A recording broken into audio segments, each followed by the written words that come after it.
Scandinavia, the Nordic lands. So far north, they've often been simply left off the map of world civilizations. Art, literature, philosophy, these belonged to the lands of the south, of sunshine, warmth, the light of reason. To the north lay the Shadowlands, the lands of perpetual midnight and darkness. But that's not the whole story. Scandinavia is not a single country, but three neighbouring nations: Denmark, Sweden and Norway, linked by language and a shared Viking past. The art of Scandinavia reflects their stormy history, played out in landscapes of forbidding beauty. Nature's been the great enemy, but it's also been the great inspiration, not just for painting and poetry, but for architecture and design, inspired by the frozen forms of ice or dark forests of pine. You could say the Scandinavian mind itself has been shaped by nature, like a landscape formed by a glacier. Despite their remoteness, the Nordic peoples have managed to fashion one of the most remarkable civilizations. And the art of Scandinavia shares many of the characteristics of the Scandinavian landscape: hardness, sharpness, clarity. I think the North has also given it some of its most distinctive moral and psychological characteristics. Pride tempered by a sense of living at the margins, anxiety, loneliness, melancholy, and blowing through it all like a cold, piercing wind, an absolute determination to endure, come what may.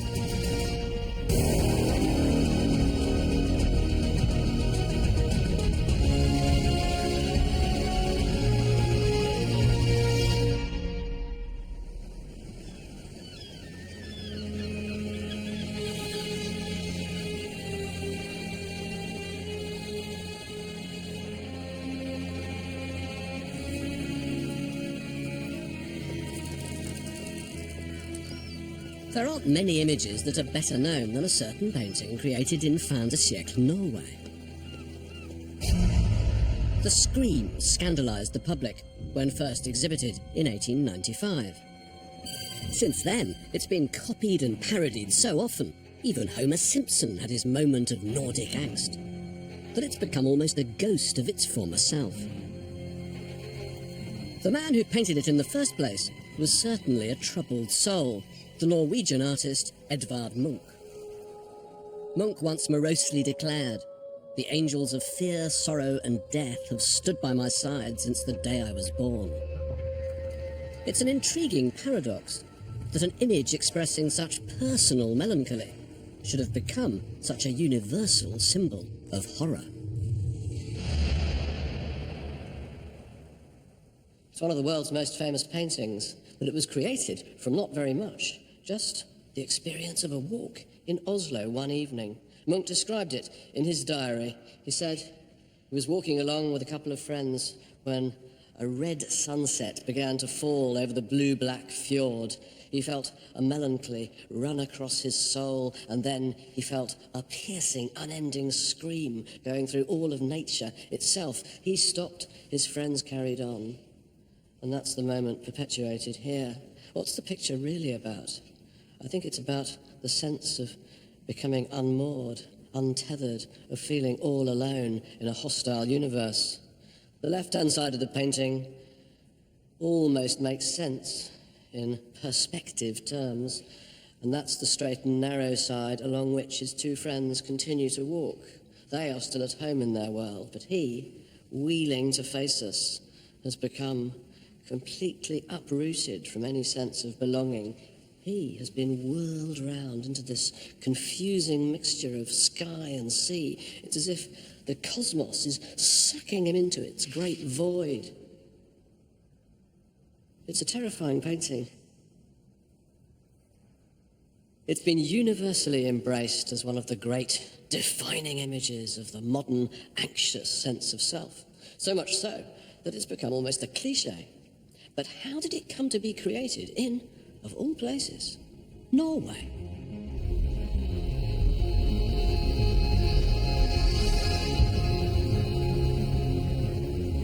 Munch created his famously alienating image in a place that is itself on the edge.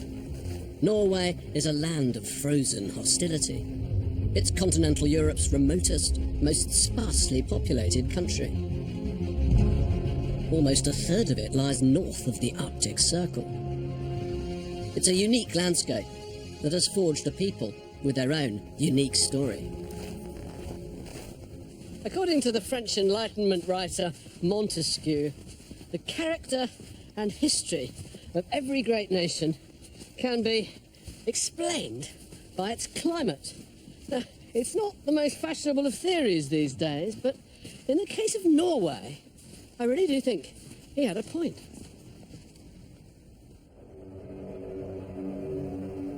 It's not hard to imagine how this climate produced some of the bloodthirstiest warriors in history. Toughened by the bitter winters, for 3 centuries waves of Vikings set forth to invade Christian lands. Theirs was a brutal kind of honour, born of a place where only the ruthless survive. It would be wrong to think of them as unsophisticated. They fashioned exquisite objects from bronze, iron, and gold. They also worked one of nature's more perishable materials, wood, to create enigmatic images, thought to be scenes from Norse mythology.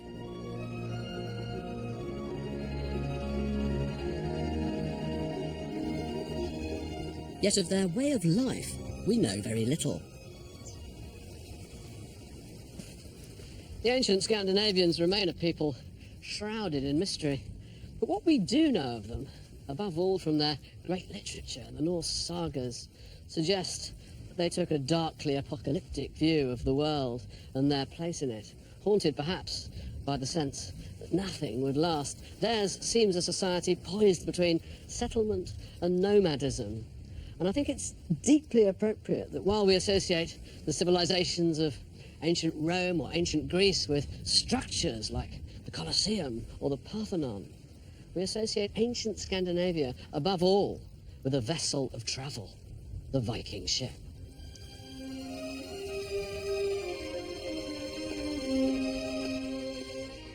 The ship was the Vikings' greatest technological achievement, able both to cross oceans and navigate shallow waters.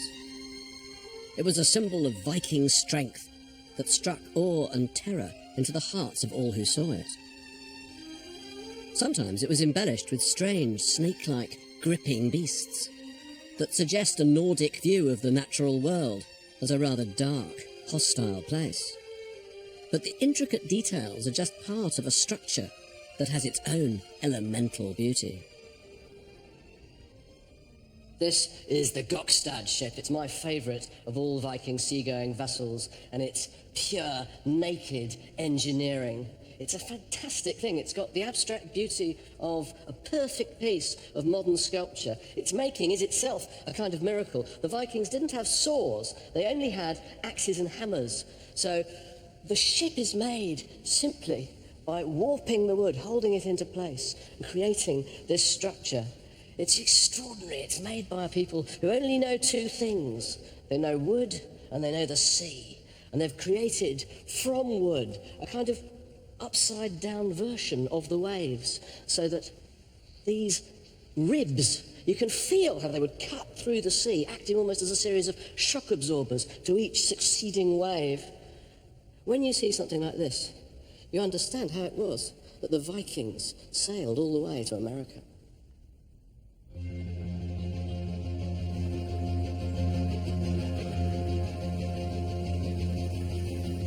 By the end of the 11th century, the invaders had become the invaded. Christianity had finally taken root in the north. Churches were springing up across the landscape.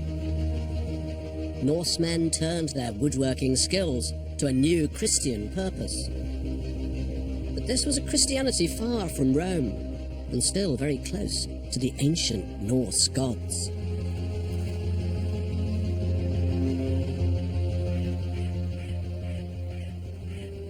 I think this brilliantly higgledy-piggledy construction is one of the most magical buildings, perhaps in the whole world. Coming across it here in the Norwegian wilderness, it's almost as if you've stumbled across a building from fairy tale, Hansel and Gretel's gingerbread house. But no, it's a church. It's more than 800 years old. Now, it's covered with crosses. It's a building that brandishes crosses to every corner of this remote valley.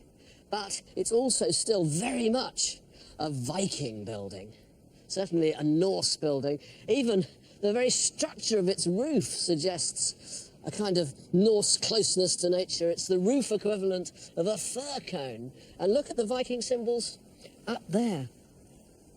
Dragons. An old Norse symbol. The dragon, which here has been cast in the role of the medieval gargoyle or grotesque. Its function is to ward off evil, to roar away evil spirits, keeping the house of God safe. So this is a building very much in which, yes, they've converted to Christianity, but they still hold to their own symbols. And if you come inside, you can see that mixture even more vividly.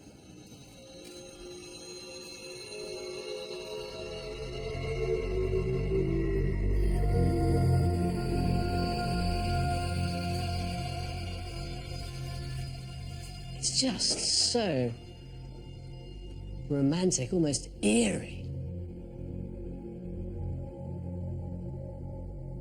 Very, very little is known about the architectural history of these buildings. There are so few of them, and what preceded them has vanished completely. But it's generally believed that a space like this would have seemed to its first community very similar to the old wooden-built pagan temples for the worship of the old gods. I like to think that the type of mead hall that we find described in Beowulf, that might also have looked rather like this, longer, but with these same arches, this sense of, just solidity. It's fantastic. I think that sense of the building having roots in the old Norse past must have perhaps been quite important to the early communities, that they weren't just being asked completely to embrace something totally unfamiliar to them. And almost as a symbol of that, I think we've got these enigmatic little figures. On that side, you've got what seems to be some kind of snow cat. And here, very intriguingly, we've got the impassive face of a man, or perhaps it's a god. He has one eye open, one eye shut. Odin was blind in one eye.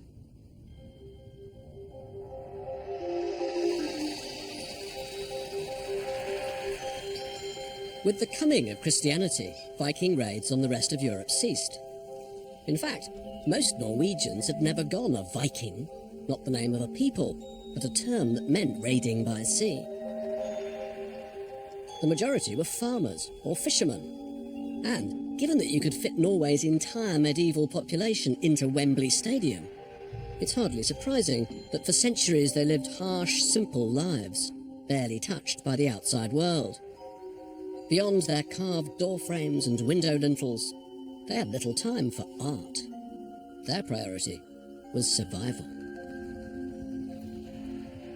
Then, in the mid-1500s, a religious reformation swept through the country, reaching even the remotest places. Norway was by then a colony of its brother nation, the powerful Danish Empire. Denmark imposed the new Protestant faith on its subjects. But it was a faith that seemed tailor-made for the austere Norwegian way of life. The people at large here did not cleave to the old Catholic past. They were Lutherans, and that meant that theirs was a faith which offered them very little in the way of imagery. Few paintings, few sculptures, no stained glass, just simple church buildings with clear windows through which they might gaze at the beauties of their natural landscape, which their preachers taught them to understand, symbolized the Book of God himself.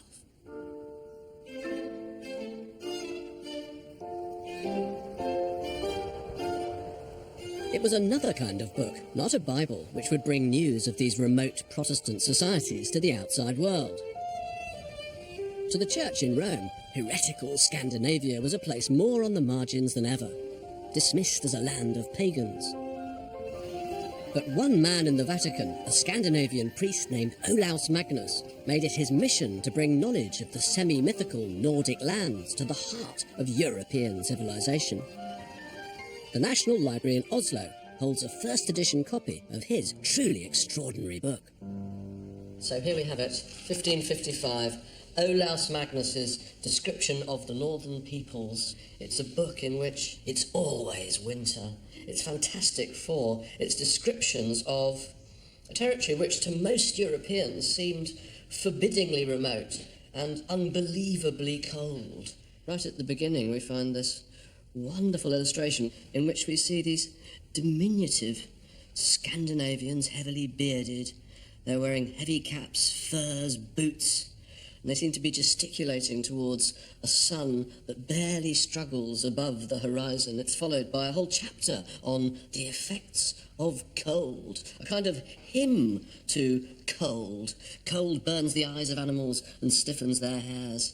Cold allows fish to be fresh for 5 or 6 months without salt. Cold allows games and delightful shows to be held on the ice. Cold makes the skin peel off one's lips, fingers and nostrils if they touch iron. He's the first writer to talk about the snowflake. And he says what a wonder it is that God should have engineered things in such a way that this tiny thing should always be designed to have a different pattern. The woodblock print that illustrates the thought. They're not the most convincing snowflakes in the world, but they do carry the idea.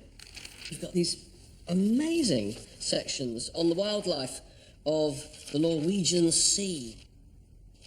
Look at this. He says, well, traders who come into Norwegian waters are often inconvenienced by serpentum, a huge snake rearing out of frozen waters to grab a hapless mariner and drag him into the frozen surf. But why did he write his book, with its wonderful blend of factual description and mythological elaboration? Well, the date is important, 1555. This is after the Reformation, so Scandinavia has been converted to the new Protestant faith, and during the height of the Counter-Reformation, and Olaus Magnus is part of that. He is a Swedish Catholic, and he writes this book in order to try to persuade the Pope and the cardinals of all of the splendours, the miracles, the marvels and the wonders of Scandinavia. He's saying, retake Scandinavia, make it Catholic once again. Of course, it never happened.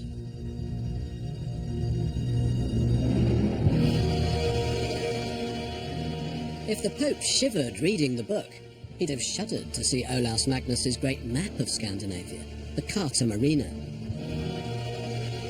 It was unprecedented in its accuracy, yet graphically illustrated with ferocious beasts. Magnus's work clearly did little for Nordic tourism, because for the next 200 years, Europeans still saw the far north as a wild, dangerous place to be avoided. It wasn't until the late 18th century that curious travellers from England, France and Germany began to venture into the more remote parts of Norway. Their diaries and letters fueled a growing romantic fascination with sublime landscapes. Dramatic wild places were seen not simply as forbidding, but as having an awe-inspiring beauty of their own.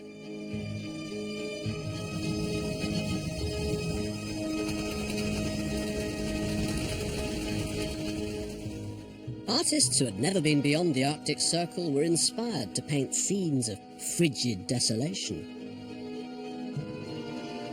They imagined extreme encounters with nature at her most terrifying. And writers too gripped the public with their visions of a fictionalised North.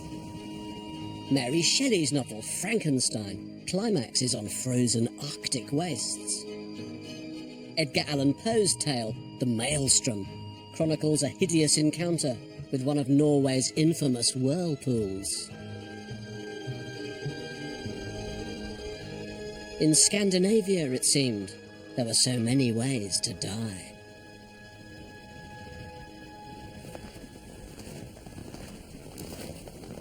But while foreigners fantasized about the wild north, Norwegians themselves struggled with the realities of isolation and poverty. In this backwoods nation of farmers and fishermen, cobblers and carpenters, there were no universities, let alone art schools or art galleries.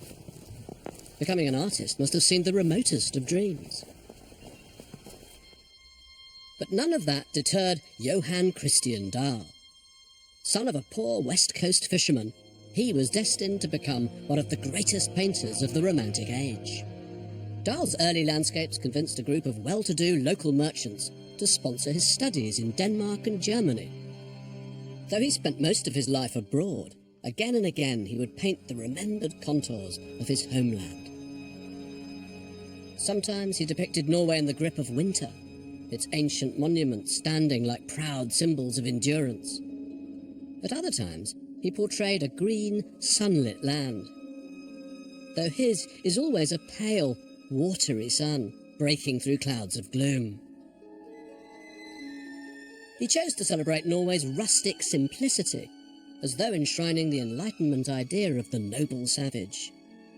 He saw the nation's undeveloped state as a virtue, a symbol of its innocence. This is Johann Christian Dahl's view from Stalheim, painted in 1842, towards the end of his life, a monumental canvas. I think he intended it as a grand patriotic statement. This, to him, represents the essence of what it means to be Norwegian. But just think for a moment what a huge contrast there is between this proud, patriotic, Enlightenment Norwegian and his counterparts, say, in Paris or London. For an Englishman at this time, London represents civilization. Think of Samuel Johnson, a man who's bored of London is bored of life. To a Frenchman, Paris would be the great symbol of civilization. But to a Norwegian, no. It's this. A fragment of beautiful wilderness in which a few huts are huddled. Animals are being tended. A river winds its way through these chasms of rocks. A double rainbow placed at the apex of the wilderness. I think that's Dahl's symbol of the fact that God, Protestant God, blesses this land. But to be Norwegian, essentially, is to be at home in nature. Dahl's painting might suggest 19th century Norway was a kind of untouched, primitive paradise. In reality, the country was entering a period of profound change. By the end of the Napoleonic Wars, Norway was liberated from centuries of rule by its big brother Denmark. A bold democratic constitution pointed the way to a brave new future. But, to the frustration of many citizens, Norway quickly found itself under the control of another master, this time its other big brother, Sweden. But the tide of Norwegian nationalism couldn't be stemmed. A wave of patriotic feeling surged across Norway. But how to forge a sense of national identity? How to create symbols around which the people might rally? Well, that's where art came in. A group of painters set out to record the beauties of Norway's most far-flung landscapes and to depict the customs of the most remote of Norwegian peoples.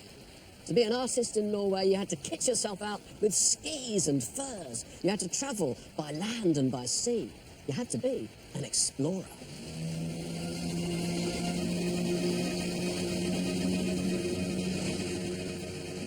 There's a collective term for the group of painters who set out to celebrate Norwegian nationhood during the mid-19th century: the Romantic Nationalists. Romantic because so many of their pictures revel in the wilder extremes of Norwegian nature. Nationalist because their work exudes pride in the uniqueness of Norway and its old folk traditions. A boat-borne wedding procession crosses the waters of the fjord. A group of loggers steer felled tree trunks through treacherous rapids. But even as they painted their bucolic, salt-of-the-earth peasants, bearers of a proud and ancient culture, that culture was beginning to disappear. After centuries of isolation, Norway was suddenly being drawn into the vortex of the modern world. Improvements in health and hygiene fueled a population boom, but the country's soil wasn't rich enough to sustain so many. Widespread famine forced hundreds of thousands to the cities in search of work. Hundreds of thousands more left Norway altogether. Most romantic nationalist painters refused to face up to these changes, but just sometimes the bitter truth did creep to the surface. This picture is by Adolf Tidemann and it's entitled The Grandfather's Blessing. Its subject is the Great Emigration, the leaving of so many families, particularly from rural areas, which were depopulated in some cases to the tune of 50%. The grandfather blesses his pale-faced grandchild. His daughter stares into space. The grandmother sheds a last tear of farewell, while the young husband busies himself about packing their bags. They've eaten their last meagre meal on Norwegian soil. The cauldron still simmers. The soup is still just steaming. It's a bleak subject for bleak times, and a reminder when you're walking through Norwegian art galleries filled with these rousing patriotic images of nationhood, that while the band was playing, while the anthem was being sounded out, half the audience were, in fact, quietly leaving.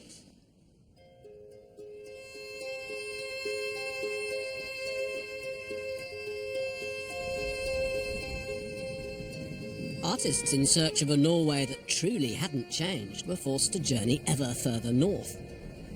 Few outsiders had ever visited Norway's Arctic region, other than whalers and fur traders. No artists had ever ventured this far north. Well, why would they? Then, in 1832, a passionately patriotic Norwegian landscape painter embarked on a long journey up the country's west coast and into the Arctic Circle. Peder Balker came from a family of tithed peasants so poor they'd had to make bread from tree bark. He'd worked hard to learn his craft, and for the next 40 years, well into the 1870s, he would chart his country's emptiest places. Balker's epic visions of the majestic north are some of the best-kept secrets in all of Scandinavian art.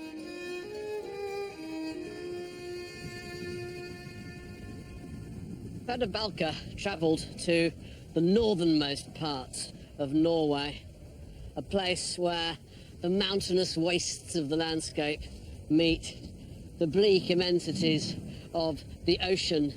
And what he found here, at the bitter end of Scandinavia itself, was a place that seemed so primal, so extreme, that all of the conventions of landscape that he'd been taught seemed virtually useless. So he dropped them all and invented a completely new style. He even pared down his palette to the ultimate simplicities of black and white, and he created a series of images so extreme that, looking at them today, it almost feels as if you're confronting the elemental nature of the landscape itself.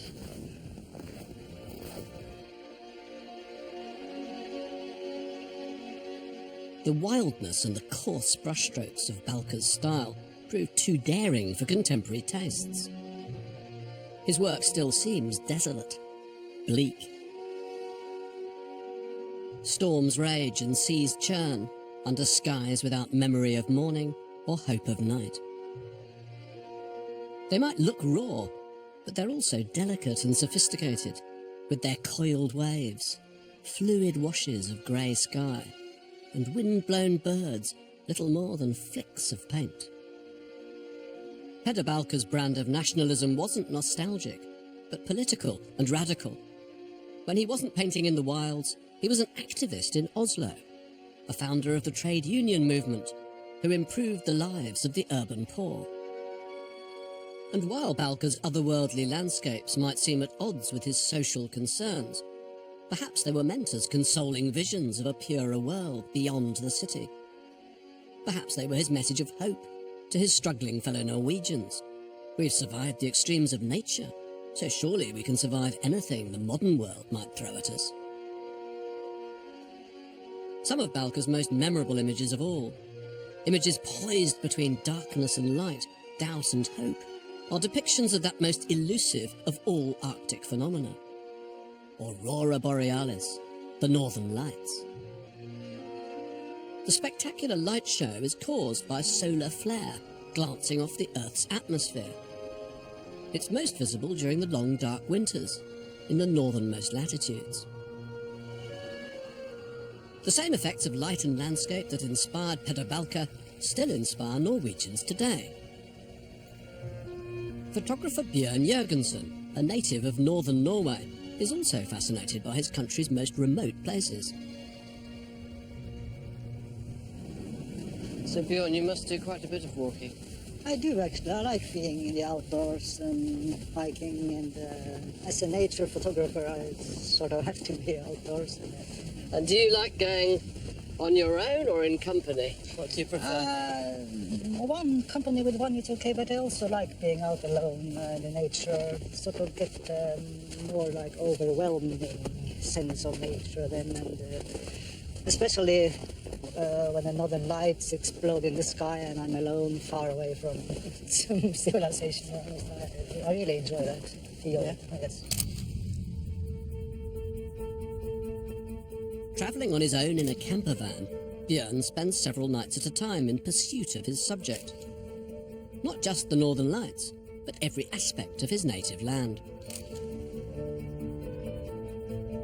You take a lot of photographs of the Norwegian landscape, but it strikes me as rather a difficult landscape to photograph because so much of it is so bleak, so empty. It's almost as if you're taking photographs of nothingness, but trying somehow to capture its spirit. Yes, that's true, especially in northern parts of Norway, and the further north you come, the more harsh and barren landscape it is. But I think it has its own kind of beauty, not in the traditional thinking of beauty. But I like that, you say, bleakness and the harsh landscape. Almost no vegetation.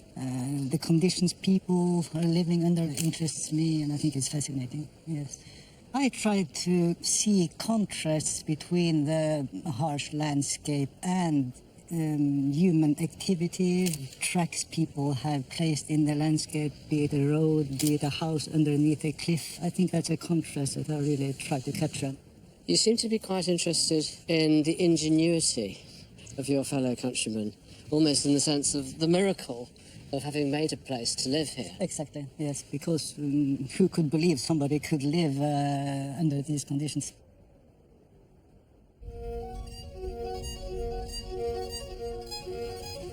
Many Norwegians today seem to cultivate a certain remoteness, embrace it even. It's as if they've never really recovered from the great trauma of modern Norwegian history. After centuries of isolation in the wilderness, the shock of 19th century industrialization was all the more brutal for its suddenness. No artist embodied Norway's painful dislocation from its innocent rural past more than Lars Hertevig. A hypersensitive young man doomed to disappointment and tragedy, he might be described as a Scandinavian Van Gogh, except that outside Norway, he still remains almost completely unknown. Hertevig's early career followed the now familiar Norwegian trajectory. The son of desperately poor peasant farmers from Bergen, he showed promise painting charming, if not yet remarkable, landscapes. Art education was still inadequate in Norway, but in 1852, with the help of some local sponsors, he was able to travel abroad to study. Aged 23, he arrived in Dusseldorf. It wasn't destined to end well. Imagine a young, raw, awkward, shy Norwegian boy suddenly transplanted from the wilderness to a busy university town. He didn't get on very well with his fellow students, and to make matters worse, he fell in love with the beautiful daughter of his landlady. Then a horrible practical joke was played on him. He was given to understand that a meeting had been arranged between him and his beloved, but when he turned up at the appointed hour, there was no one there but a group of bullying students, mocking and jeering at him. He fell into a deep melancholy and then an even deeper depression. He had to be sent home to Norway. He was sent here to Gaustad, and the country's first lunatic asylum.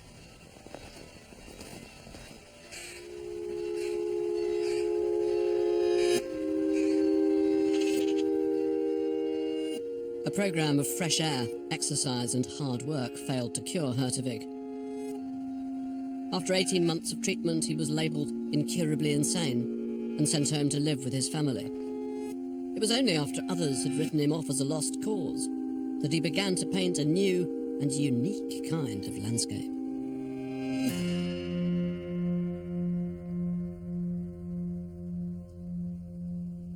Hertevig's paintings are strange and extraordinary apparitions that take us far beyond the optimistic conventions of patriotic landscape painting in earlier 19th century Norway and plunge us into worlds of strangeness and mystery. Look at this extraordinary image of a crag surrounded by clouds that boil.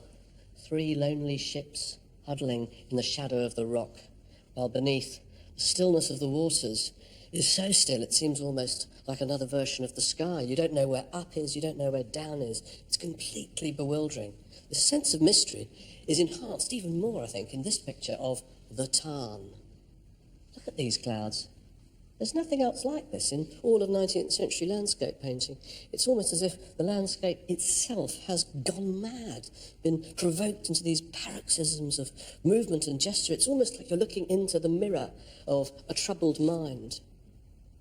The landscape itself has a tremendously primitive, ancient feel about it. To me, it's almost as if Hertevig is attempting to summon up or capture that sense of the landscape that's always been there in the Norwegian soul, whether in the soul of the Vikings or the Christians who followed. And together with that, there's a kind of fear present in it all. A fear, perhaps, that just as this landscape might almost be on the point of reverting back to some primordial waste, that there is no meaning, there is no purpose, there is no pattern to the natural world. The world simply is there.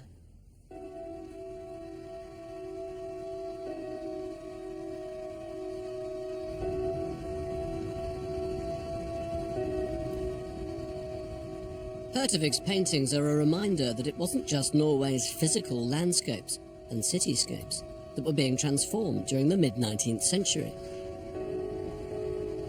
The landscapes of the mind were changing too. The old certainties were being challenged. Throughout their history, Norwegians had managed in their cold climate because their stoicism and their faith in God had seen them through the bad times. But now, even their faith was being shaken. Considering the bleak worldview of their Viking ancestors, it was appropriate that a Scandinavian, not a Norwegian but a Dane, the philosopher Søren Kierkegaard, should present one of the greatest challenges to faith in all of mid-19th century Europe. Kierkegaard saw himself as a Christian, but his ruthless line of questioning would ultimately lead to the modern existential crisis of faith. For centuries here in Scandinavia, the experience of religion had been essentially an inner process. Scandinavian Protestants knew their God not through the ceremonies and images of the Catholic Church, but through inward contemplation. And it was Kierkegaard's achievement to take that sense of inwardness and give it philosophical expression. He placed great emphasis on the individual and on the drive to self-knowledge. The greatest despair, he wrote, is that of not knowing who you are. And in doing that, in laying such emphasis on the self-questioning, doubting individual, he created a philosophy, perhaps against his own intentions, utterly imbued with doubt, with anxiety. He was, you might say, the natural philosopher for a society on the edge of an abyss.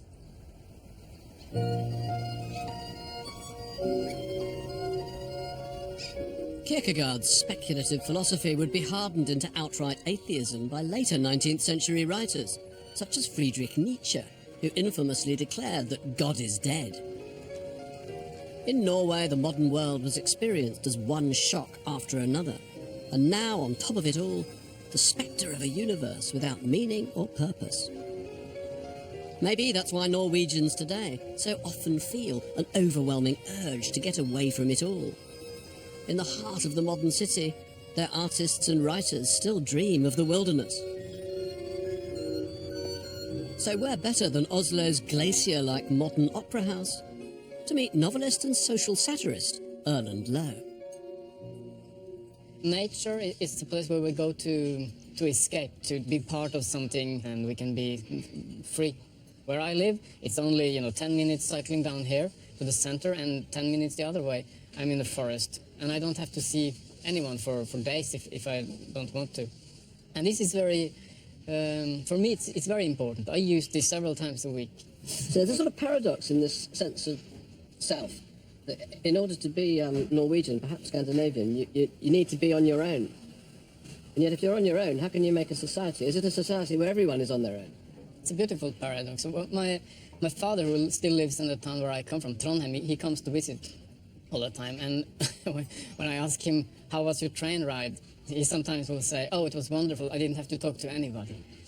I got a compartment for myself, not a word. Then he's totally happy. So that's I think makes us very different from the people more in southern Europe. Grapes everywhere and sun and you can take a swim, etc. That's not been the case here. So human habitation is very hard won, but it's also hard won at the cost of a certain amount of solitude. Yeah, I would say so. And it will create some kind of melancholy, in the bottom of it all.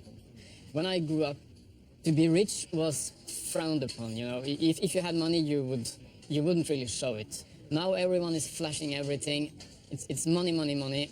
It's endless. I think it's very necessary that Norwegian art, literature today address these things and try to just, destroy the surface a little bit with a key, like you pass a Mercedes with a key and then you drag it all along and it makes a wonderful sound, The next morning the owner will see it and he will cry and break down. That's my... That's very naughty. Yeah.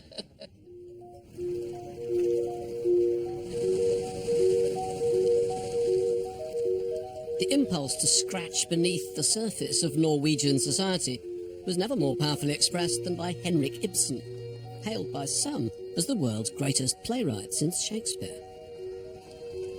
Ibsen's contemporaries were scandalized by his treatment of taboo themes like rape, incest, suicide. But his greatest theme was the way social convention could crush an individual's hopes and dreams. The landscape of the city defeating the landscape of the mind. He often expressed it through the imagery of the cold Scandinavian climate.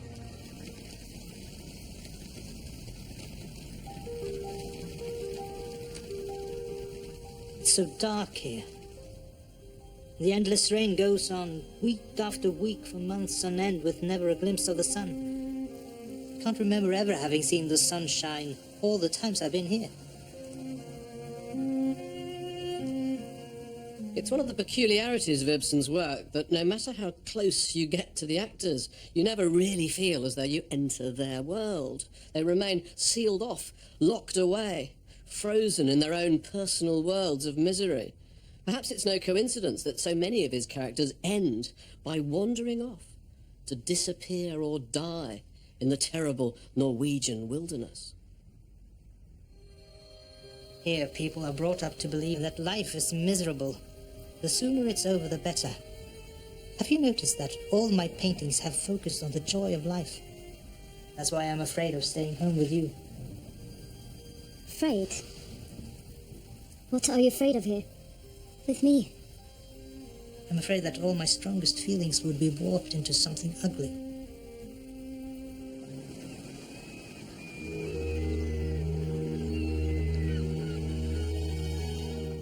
Aged 36 and disenchanted with Norway's suffocating provincialism, Ibsen left the country, living and writing abroad for the next 27 years. When he finally returned, towards the end of his life, he was the controversial grand old man of letters, reviled by some, admired by others. He was still writing plays, his ability to reveal society's troubled undercurrents undiminished, and he was about to pass the baton to the next generation. This cafe was Ibsen's favourite watering hole during his last decade back home in Norway's capital city. He came here every day at 12 and 5 prompt for a simple dish of pickled herring and dried bread washed down by a glass of absinthe. And it was here that the painter Edvard Munch met him and befriended him. Munch painted a hauntingly eloquent portrait of Ibsen, sat almost in that very window seat, reducing him to a vast, oracular, sphinx-like head, shrouded in grey hair, venerably bearded, while the world passes by behind him. I think Munch saw Ibsen very much as his muse. He was the chronicler of a world in which it was the fate of every man and woman, certainly every Scandinavian man and woman, to bear the mark of Cain, to live a life haunted by loneliness, misery, despair, anxiety. What Ibsen wrote, Munch set out to paint.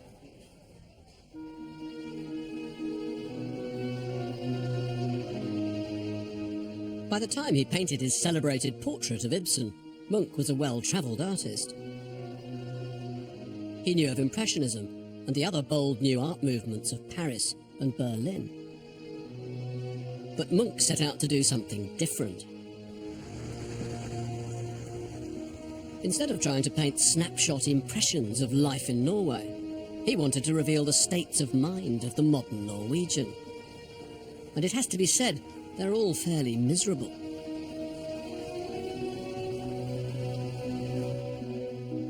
He produced a series of paintings, the frieze of life, strange symbolic images, like biblical parables but for a godless age. Desolate scenes peopled by figures who look almost as though sleepwalking. Lost souls wander alienated amidst the whirlpool of the city. A lone figure on an empty shore suffers the pain of a hopeless passion. Munch painted love, or at least sex, in a cold climate, yielding the bitter fruit of jealousy.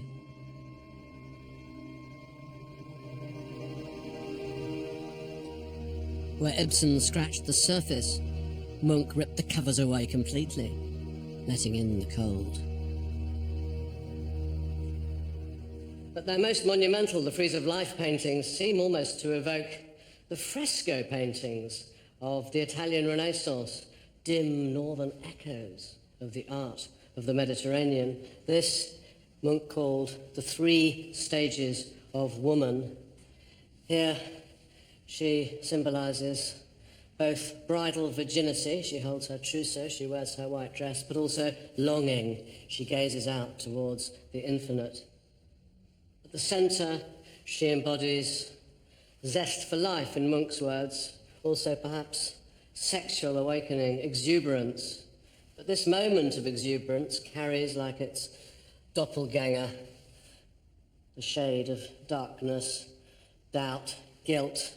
Munch identified this woman with the figure of the nun consumed by sorrow. In the shadows to one side stands man, uncomprehending.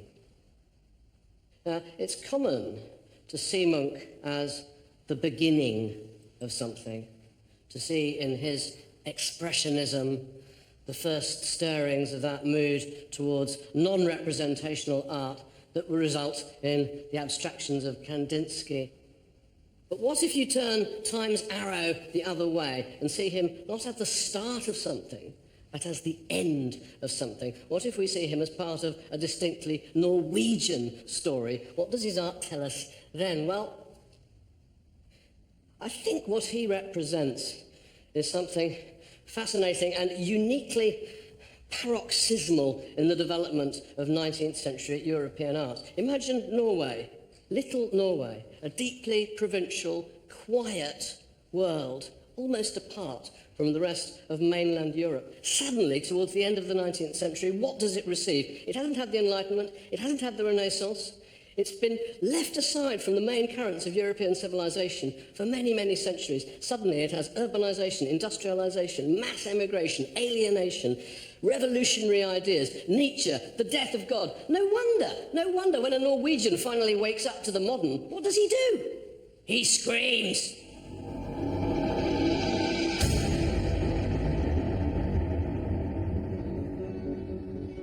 Munch wore himself out with misery. So much so that he would never again reach the same screaming pitch of intensity, or plumb the same depths of expression as he had in his early years. And it's as if Norway too spent the 20th century recoiling from the abyss that he'd revealed. There'd be little place here for the troubled, nakedly expressive artist, and there's been no true successor to Munch.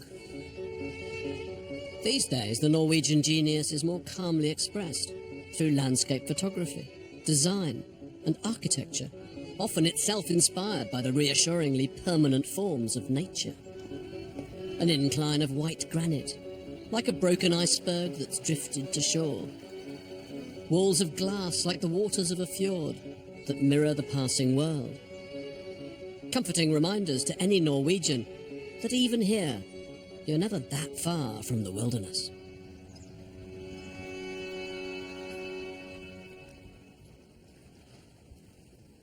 What does the history of Norwegian art and the story that it tells reveal about the contours of modern Norway? Well, think back to the age of trauma, of emigration and angst, and the centuries of hardship that preceded it. Might not all that help to explain the famously generous modern Norwegian welfare state? After all, hardship breeds a sense of collective responsibility for the less well-off. Might it not also explain Norway's attitude to its oil reserves, which here uniquely have been used as reserves for the common good? These days, Norway strikes me as quite a conservative culture, and I don't think many Norwegians are too bothered that their nation isn't producing the most avant-garde, cutting-edge, radical art. I think they're happy with things as they are, and perhaps the most potent, symbolic expression of Norwegian nationhood was the law they passed here just half a century or so ago, designating all of this landscape as free for roaming for Norwegian citizens. It's as if the landscape itself is their greatest museum, a vast open-air art gallery where anyone of whatever religious persuasion can come to commune with the mysteries of nature.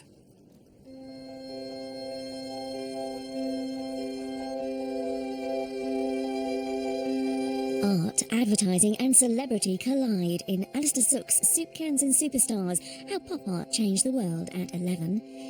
The wholesome image that hid a destructive secret next on BBC4 in The Carpenter's Story.